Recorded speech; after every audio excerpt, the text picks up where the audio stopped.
जय श्री राम। बहुत बहुत स्वागत है आप सभी का एक बार फिर से आपके ही अपने YouTube चैनल पर। मैं पंडित आशीष शर्मा। आज हम बात करने वाले हैं कि कन्या राशि के जातकों के लिए आने वाला जो महीना है यानी अगस्त 2025 ये कैसा है। इस महीने ग्रहों की स्थिति, ग्रहों की युति, ग्रहों का परिवर्तन आपको क्या दे सकता है, क्या लाभ हैं, क्या हानि, क्या सावधानी और क्या चेतावनी होगी इस महीने। इस पूरी वीडियो के अंदर आपको डिटेल्स में इसकी जानकारी मिलेगी। एक एक ग्रह के बारे में मैं आपको बताऊंगा, इसलिए वीडियो पे अंत तक जरूर बने रहिए जिससे कोई विशेष जानकारी आपसे ना छूट जाए।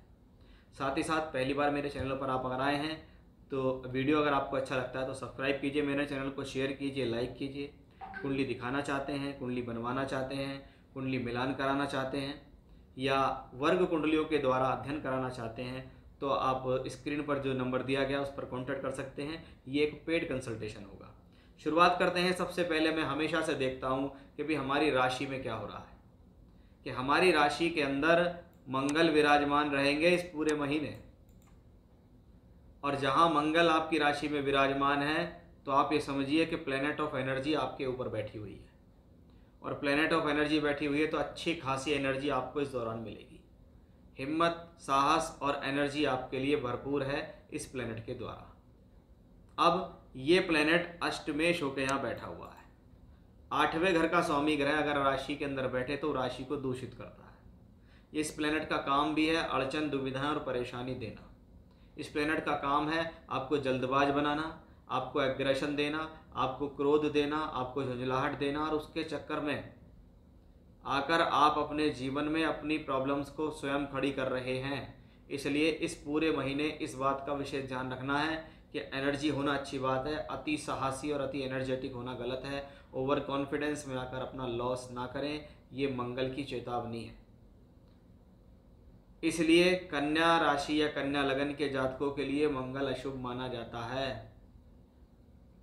और ये अशुभता आपके शरीर, आपके मन को प्रभावित करेगी। यानी आपको भीतरी रूप से चिड़चिड़ा भी कर सकती है, क्रोधित भी कर सकती है, एग्रेसिव बना सकती है, आपको जल्दबाजी में ला सकती है, आप किसी से कुछ भी कह सकते हैं क्योंकि आपका जो क्रोध है वो आपकी वाणी से झलकना शुरू हो जाएगा।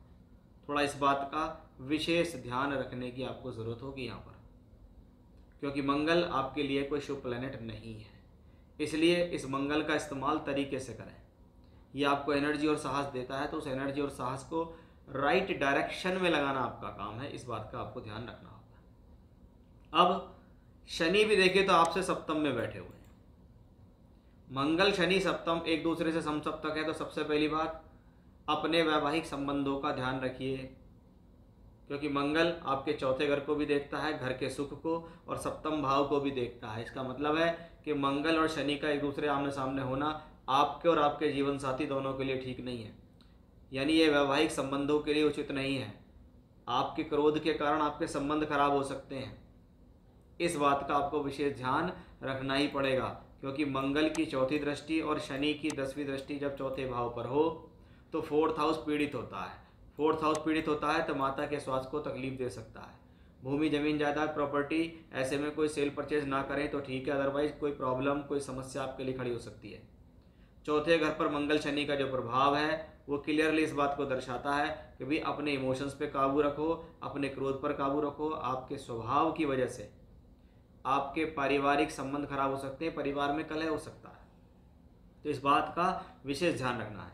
शनि से संबंधित पूर्ण और जानकारी आपको चाहिए कि शनि वक्री हो रहे हैं तो हमको क्या देंगे, तो मैंने पिछले समय में वीडियो बनाया है, मेरे चैनल पर जाइए, उस वीडियो को देखिए कि शनि वक्री होने पर अब हमको क्या दे सकते हैं। वहाँ से आपको और डिटेल में जानकारी मिलेगी।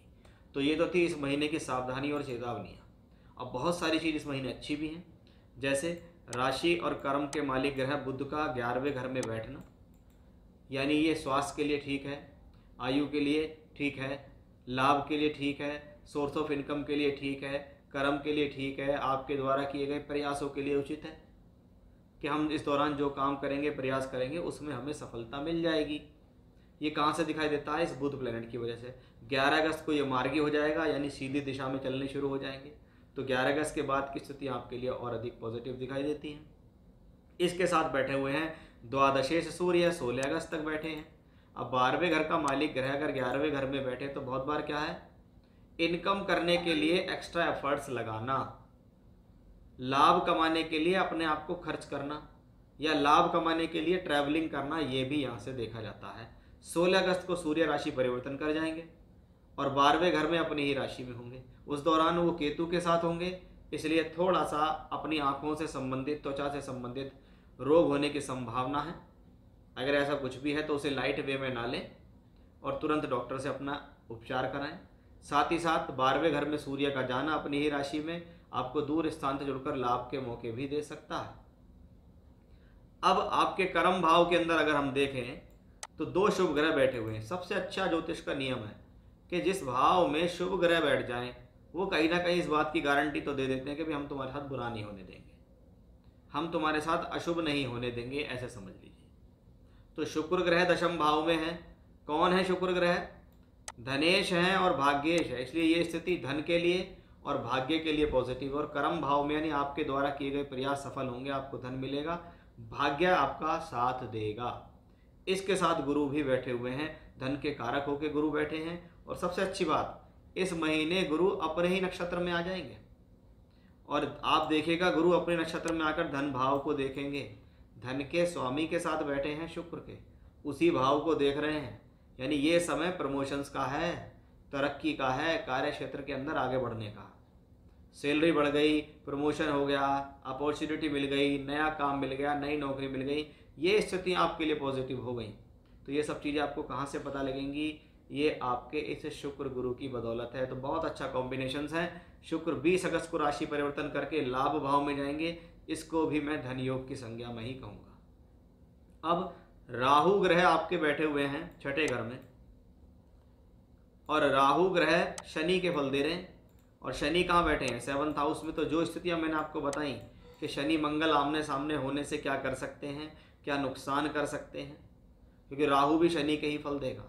यानी इस महीने चिंता किस बात की है? आपका पारिवारिक जीवन खराब ना हो, आपकी वजह से घर में कलेश ना हो, आपके वैवाहिक जीवन में प्रॉब्लम ना आए, आप एग्रेशन की वजह से अपना नुकसान ना कर लें, कोई चोट फैट ना लगा लें, कोई वाहन चलाने में प्रॉब्लम ना हो जाए। इस बात का थोड़ा सा आपको यहाँ पर ध्यान रखना होगा।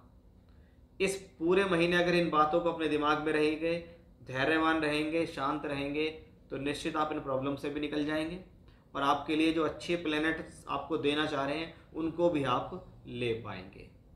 तो ये था कन्या राशि के जातकों, जो ये अगस्त का महीना आने वाला है आपके लिए, ये कैसा रहने वाला है, इसके बारे में मैंने आपको जानकारी दी है। जय श्री राम।